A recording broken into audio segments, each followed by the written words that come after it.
Imagine waking up one day to find that the money in your wallet couldn't even buy a single meal.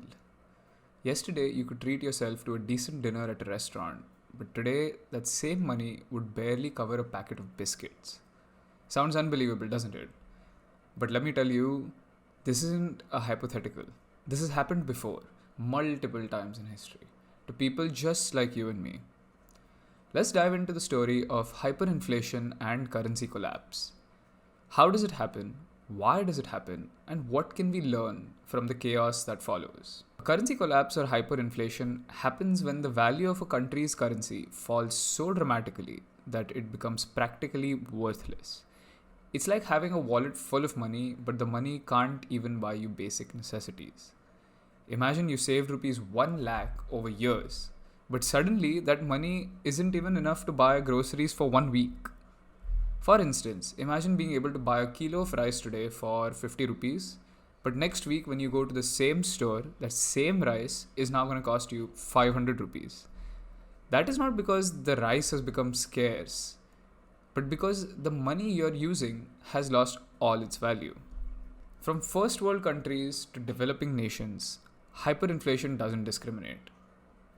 In today's episode, we'll explore what causes hyperinflation, its effects on the general public and how they survive, historical examples from Weimar Germany in the 1920s, Zimbabwe in the early 2000s, and Venezuela in 2010s. Next, we'll look at how countries tackled it, both successfully and unsuccessfully, and finally, the role of cryptocurrencies as a potential hedge, which I personally found to be very, very interesting.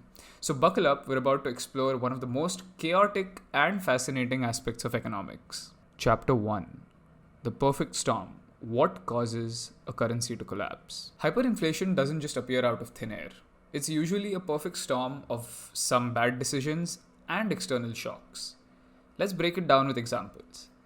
Firstly, taking a look at external shocks on the economy. Let's go back to 1920s and take the example of Weimar Germany. After World War I, Germany was hit with massive reparations under the Treaty of Versailles. To pay these, they started printing money. The result? Prices doubled every few days.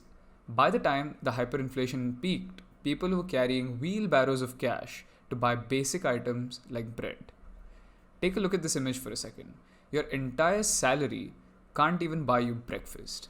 Next example of how an external shock can cause hyperinflation is Venezuela, post 2014. Venezuela's economy was heavily dependent on oil.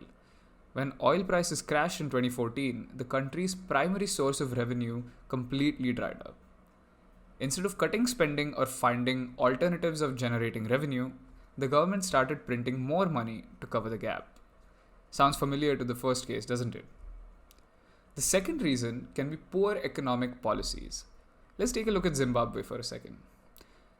Zimbabwe's government implemented land reforms, forcibly seizing commercial farms and redistributing them.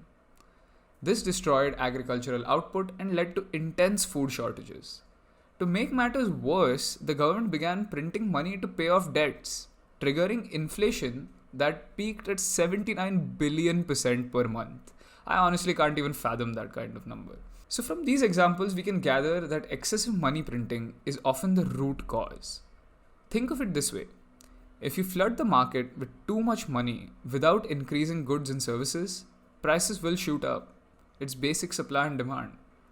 Printing money is like putting a band-aid on a broken leg. It just doesn't fix the underlying problem. Chapter 2.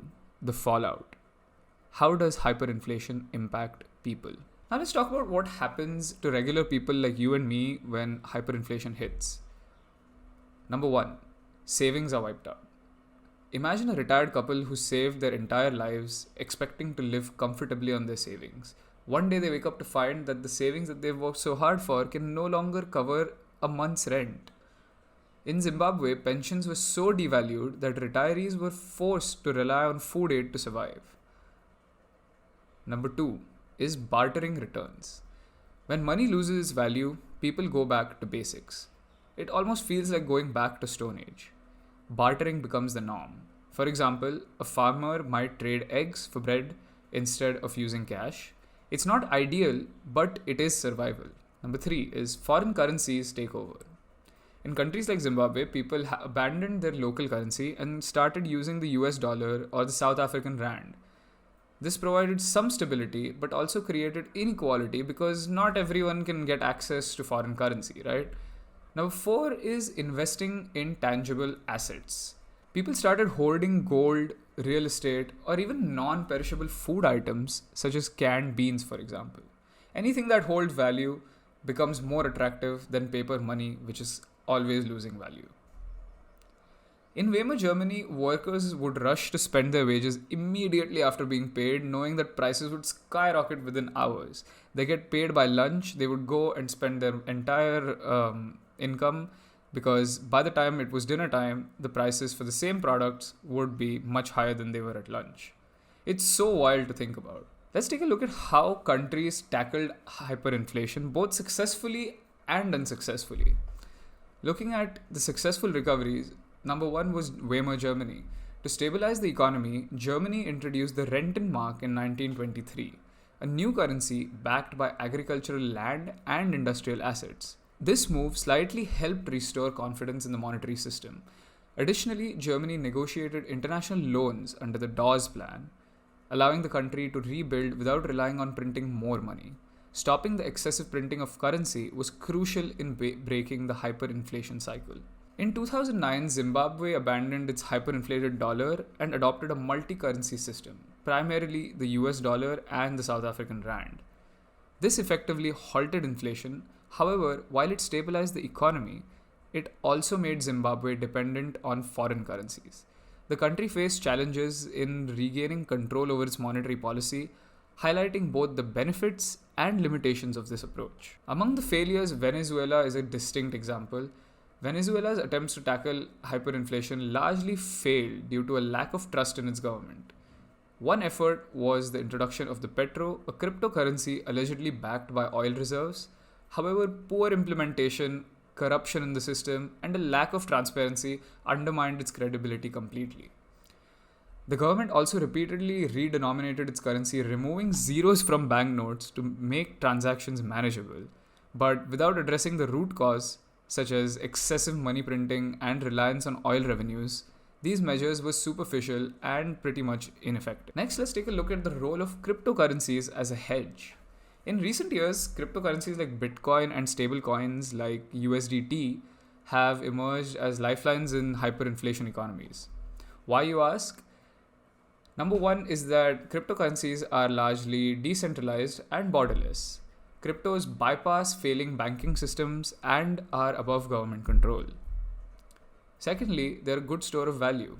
Bitcoin, with its fixed supply, acts like digital gold. However, it's volatile, so stablecoins pegged to the US dollar are often preferred, such as the USDT. However, the challenge about cryptocurrency is that access to crypto requires internet connectivity and some level of tech literacy, which can be strong barriers to entry into that space for people in developing countries. In conclusion, hyperinflation is more than just an economic issue, it's a breakdown of trust. Money only works because we believe in it. Once that trust is gone, rebuilding it is one of the hardest challenges a nation can face. But history teaches us that recovery is possible with the right policies, external support, and most importantly, the restoration of public confidence. So the next time you hold a 100 rupee note, take a moment to appreciate it. Because trust is what makes that piece of paper valuable. Lose that and the consequences are catastrophic. Thank you for listening to today's episode. If you enjoyed this, don't forget to like, subscribe, and share your thoughts in the comments. Until next time, stay curious and stay informed.